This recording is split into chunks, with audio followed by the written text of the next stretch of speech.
हरे कृष्णा, राधे राधे।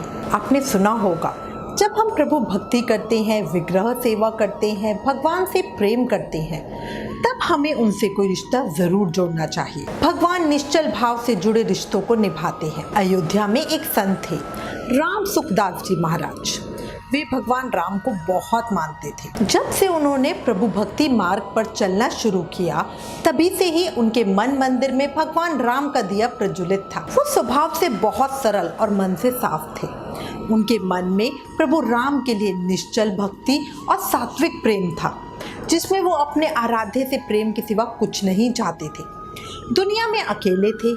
गांव की सीमा के पार जहां से जंगल शुरू होता था, वहाँ उनकी कुटिया थी। वो जगह बहुत शांत थी, उन्हें उसी में आनंद आता था। लोग कहते ये जंगल की सीमा है, किसी दिन कोई शेर चीता आ जाएगा, आपको खा जाएगा।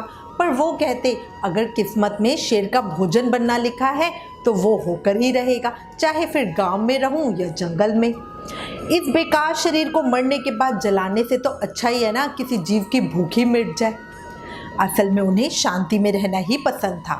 वो जगह इतनी सुनसान थी कि कोई वहां आता जाता नहीं था। कोई सुख नहीं, कोई सुविधा नहीं, फिर भी बाबा बहुत खुश थे। गांव में एक राम मंदिर था। बाबा का रोज का नियम था वहां जरूर जाते। कभी कुछ मांगा नहीं, बस दर्शन किए और आ गए। 10-15 दिन में एक आध बार बाबा खुद ही मधुकरी के लिए जाते। मतलब मधुकरी होती है कि भिक्षा मांग के लाते। गांव से जो भी मिल जाता उसे लाकर वो ही पाते। अपना ज़्यादा से ज़्यादा समय प्रभु भक्ति में बिताते। उनका मानना ये था कि जो हम खाते हैं वो सिर्फ शरीर चलाने के लिए है। एक समय साधु संतों की एक बहुत बड़ी सभा हुई। बाबा राम सुखदास जी महाराज को भी बुलावा आया। बाबा ने इसे अपना अच्छा भाग्य समझा ताकि और महान साधु संतों के दर्शन हो जाए। निश्चित समय पे बाबा पहुंच गए। वहाँ भागवत चर्चा हो रही थी। भक्त गण सारे इकट्ठे हो रखे थे। एक महान संत बोले, यदि भगवान के निकट आना है तो उनसे कोई रिश्ता जोड़ लो, जीवन में जो भी कमी होगी वो सब पूरी हो जाएगी। बाबा को ये बात बहुत अच्छी लगी। वो पूरा दिन इसी पर विचार करते रहे। अपनी कुटिया पर वापस आ गए। वहाँ आकर सोचने लगे क्या रिश्ता बनाओ।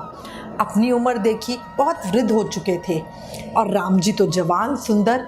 राम सुखदास जी महाराज के मन में ममता उमड़ी। उन्हें ऐसा ख्याल आया कि राम जी तो मेरे पुत्र हैं, मेरा कोई परिवार नहीं, संतान नहीं, अब जो हैं यही मेरे हैं। मन में पक्का निश्चय हो गया। राम जी को भी बता दिया कि आज से मैं तुम्हारा पिता। कितना सुंदर भाव। आजकल तो सब डर कर भक्ति करते हैं, कहीं पाप ना लग जाए, कहीं कोई गलती ना करे। पर सच्चा भक्त डरता नहीं, भगवान पर अधिकार रखता है। अगले दिन मंदिर जाकर बाबा ने पुजारी को बोला, पुजारी जी, राम मेरा बेटा है और सीता मेरी पुत्रवधू। ससुर होने के नाते बहू के साथ पर्दा होना जरूरी है, इसलिए अब मैं जब भी मंदिर आऊँगा पहले आवाज लगाऊंगा। आप सीता के आगे पर्दा कर देना। बेटे राम और लक्ष्मण से मिलकर मैं चला जाऊंगा। पुजारी जी को ये बात बहुत अजीब लगी, पर वो बाबा की भक्ति से परिचित थे, बाबा को बहुत सालों से जानते थे, इसलिए अधिक पूछना सही नहीं समझा। साथ ही बाबा ने जो गले में माला पहन रखी थी वो उतारकर पुजारी को दी और कहा राम को पहना दो। अब ये रोज का नियम हो गया। बाबा जब भी आते बाहर से आवाज लगाते, पुजारी जी सीता माता के आगे पर्दा कर देते। बाबा राम जी से मिलते, बातें करते, अपने गले की माला राम जी को पहनाते और चले जाते। एक समय बाबा मंदिर आए, आवाज लगाई, पर पुजारी जी किसी और भक्त की पूजा करवाने में बिजी थे। उन्होंने बाबा की आवाज ही नहीं सुनी। बाबा अपनी गति से ही आगे बढ़ते आ रहे थे। वहां आकर देखा रोज की तरह पर्दा लगा है। उन्होंने राम जी से बातें की, पुजारी जी के पास जाकर माला दी। बाबा को देख पुजारी आश्चर्य में पड़ गए। बोला, आज तो आपने आवाज ही नहीं लगाई। बाबा बड़े आश्चर्य के साथ बोले, क्या? अगर आवाज नहीं सुनी तो फिर मेरी बहू के आगे पर्दा कैसे किया? पुजारी जी ने भी जब राम दरबार की झांकी देखी तो वाकई वहां सीता माता की जो शिव विग्रह था उनके सामने पर्दा हो रखा था। पुजारी जी और बाबा दोनों समझ गए, आज रिश्ते की लाज सीता माता ने खुद रखी है। बाबा की आवाज़ सुनकर उन्होंने ही अपने सामने पर्दा किया। बाबा की आंखों से आंसू बह रहे थे। श्री राम की ये लीला जिसने भी सुनी वो जयकारे लगाने लगा। भक्त और भगवान की जय, दीन वत्सल भगवान की जय, जय हो मेरे प्यारे, जय हो। बोलो रामचंद्र भगवान की जय, जय मेरी सीता माता की जय। बाबा का अपने रिश्ते में विश्वास और पुत्र में प्रेम बढ़ता जा रहा था, पर वो मंदिर कुछ समय ही रुकते क्योंकि उनके पुत्रवधू सीता जी को पर्दे में रहना पड़ता था। एक समय गांव के कुछ लोग बोले, प्रेम ठीक है, रिश्ता ठीक है, पर अपनी पहनी माला राम जी को पहनाना सही नहीं। सब लोग पुजारी जी से लड़ने लगे। अब बेचारे पुजारी जी क्या करें। बाबा आए, आवाज लगाई। पुजारी जी ने सीता माता के आगे पर्दा कर दिया। बाबा राम जी से मिले, बातें करी, फिर अपनी पहनी माला उतार कर पुजारी जी को दी राम जी को पहनाने के लिए। पर आज पुजारी जी ने मना कर दिया। पुजारी जी ने बाबा को कहा, पूरा गांव इस बात के खिलाफ है, आप ताज़ी माला खरीद के लाओ, वो मैं धारण करवा दूंगा। बाबा बड़े दुखी हुए। मेरा बेटा, मेरी आस्था, मेरा प्रेम, गांव वाले ऐसा क्यों कह रहे हैं? जब सभी लोग जोर जोर से विरोध करने लगे तब बाबा भी चुप हो गए। एक बालक को पैसे दिए और बोला, जा नीचे से एक माला खरीद ला। बालक भाग कर गया और माला लेकर आ गया।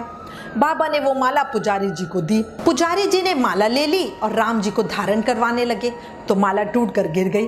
पुजारी जी ने गांठ लगाकर दोबारा माला पहनानी चाहिए, वो फिर टूट गई। ऐसा 3-4 बार हुआ।